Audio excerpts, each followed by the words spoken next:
In this video, we are going to continue with our architectural plan by first setting up our precast wall types. As I mentioned in the other video, we are going to keep our precast wall pretty simple as far as precast wall design goes. So the first thing we want to do is we want to make sure that we create our walls under structural instead of architectural, even though this is an architectural plan, because we are actually going to bring our architectural plan in and use it as a structural plan.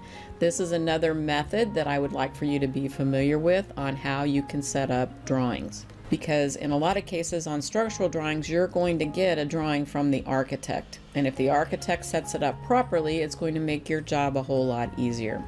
So we're going to go to wall and we're going to go to structural.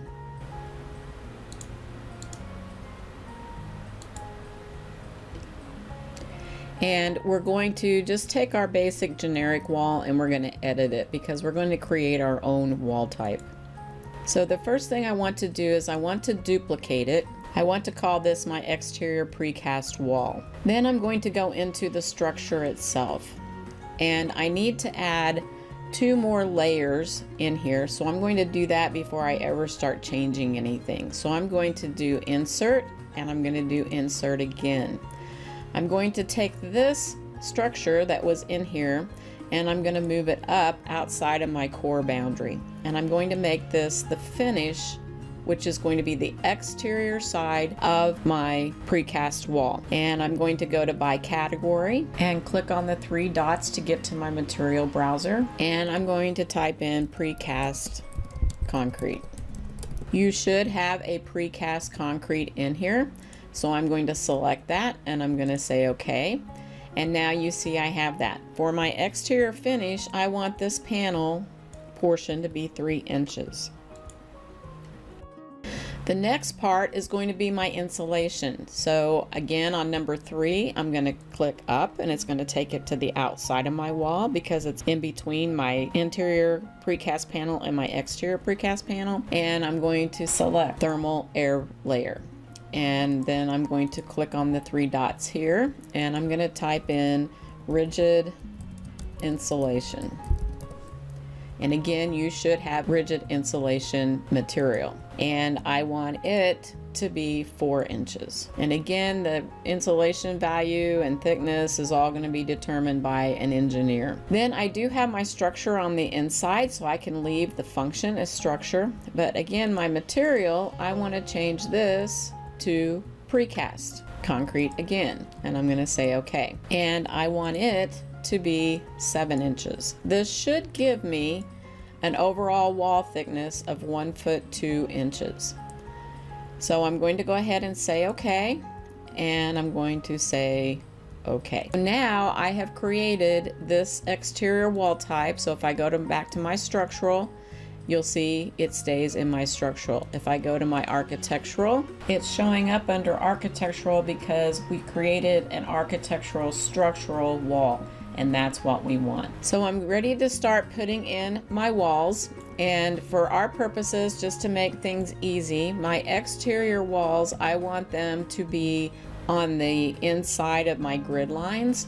So the first thing I want to do is I want to set my top constraint up to my roof. And then I want to actually take these walls up 3 feet above that. That would be kind of like my parapet. So I want my top offset to be 3 feet. And I want my base constraint to be at level 1. And I'm going to say apply. So now I'm ready to draw. So again, up here, everything is already set. The thing I want to change is I want my finish face exterior again to align with my grid lines.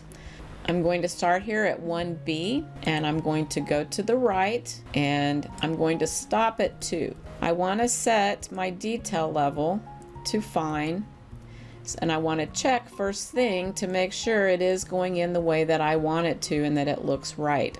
So out here I see I have my 3-inch panel, then I have my insulation, and I have my 7-inch inside. So I am good to continue on. So I'm going to go back to my wall and I want to make sure I have a check mark and chain so I can just continue around. and I'm going to pick up where I left off. I'm going to start here at my grid 2B, and I'm going to go up to 2A. I'm going to go all the way across, going over to 5A, and then I am going to go down to G5, and I'm going to come across to G to 2G, and I'm going to go up to E, and then I'm going to come back across and I'm going to close. So these are my perimeter walls. If I go and look at these in my 3D view, which I always want to do after I do something, you see I have my concrete walls. And again, if I change my level to realistic, if I look in here, you see I have my concrete, precast concrete on the inside and the outside. Now that we have created our exterior walls, in the next video we will create our interior walls.